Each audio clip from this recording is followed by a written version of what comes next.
Selamat malam para pemirsa sekalian dan selamat pagi untuk orang-orang Papua di Papua maupun yang ada di luar Papua, yang ada di tanah kolonial Indonesia maupun yang ada di luar negeri.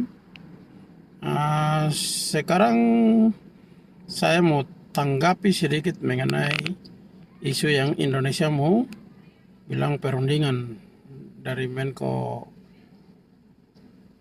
Hukum dan HAM. Yusril mau ajak perundingan dengan bilang mau kasih amnesti untuk apa?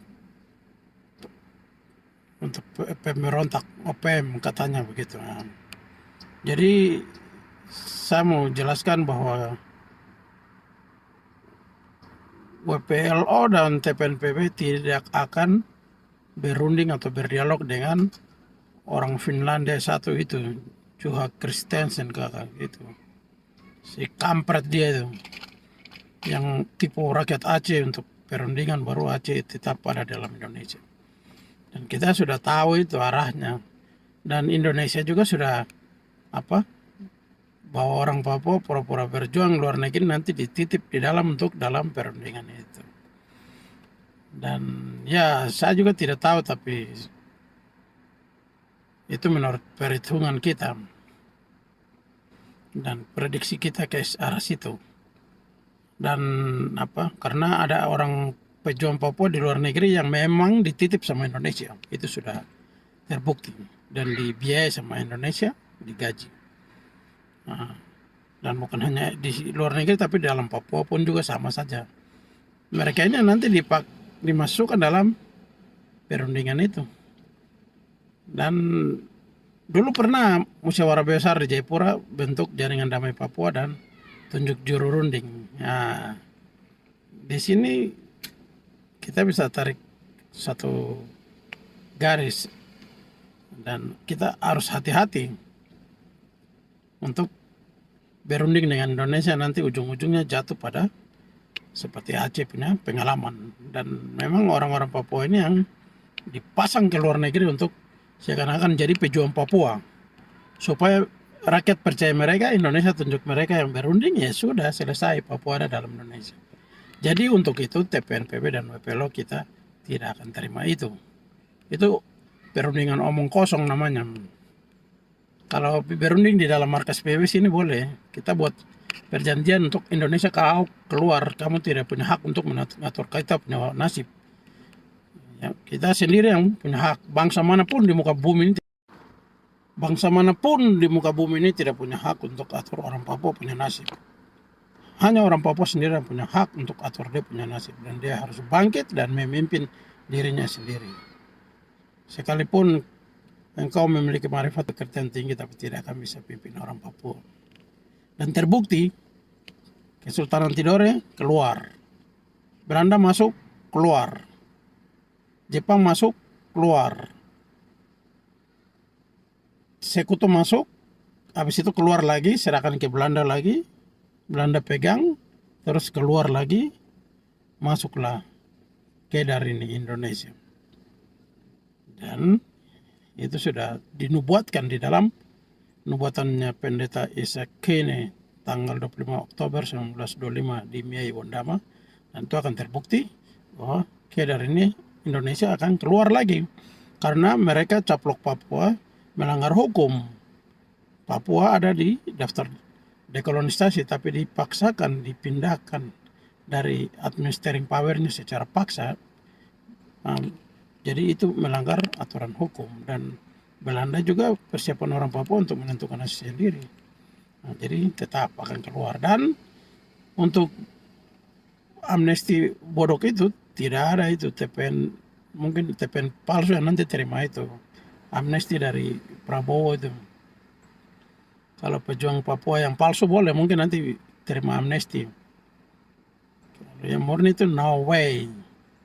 Kamu pu amnesti itu tidak berarti dan kita pu harga kekayaan tanah Papua itu. Kalau mending kalian pulang, kalian bawa nikel banyak-banyak untuk kasih makan Cina, kasih makan Spanyol, Jerman untuk mereka punya teknologi, baru kita orang Papua dibantai, disiksa. Kamu ambil logam-logam dari Papua, bangun, diolah di Gresik, terus kirim ke Peta Pindad, bikin senjata, kirim ke Papua, tembak orang Papua dengan akan lagi. Nah, jadi kita akan mundur dan kita tidak akan terima itu. Indonesia kamu punya amnesti kah, mau berunding dengan kamu kah? No way. Kalau berunding di PBB oke. Kalau di luar dari no way. Tidak akan itu. Jadi sudah jelas.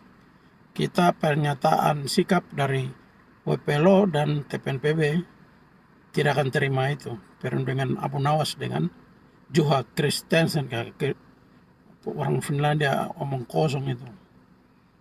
Dan kita tidak percaya mereka sama sekali.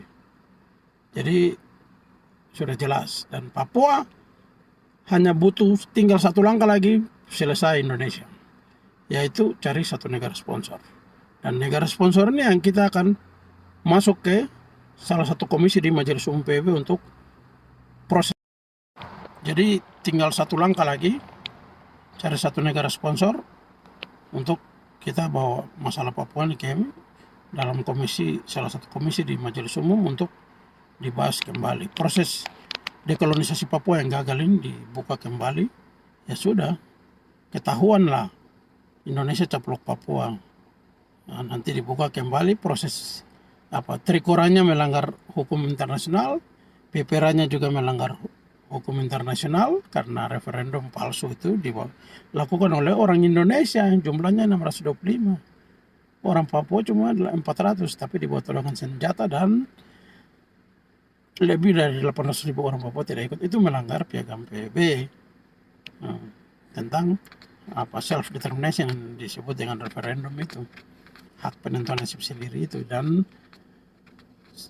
selain itu perusakan lingkungan dan lain-lain, marginalisasi, hampir tambah banyak, kuasai tanah Papua. Jadi apapun alasannya Indonesia tidak punya dasar lagi untuk yang kuat untuk pertahankan Papua dalam NKRI. NKRI harga mati ya nanti tinggal tunggu mati saja.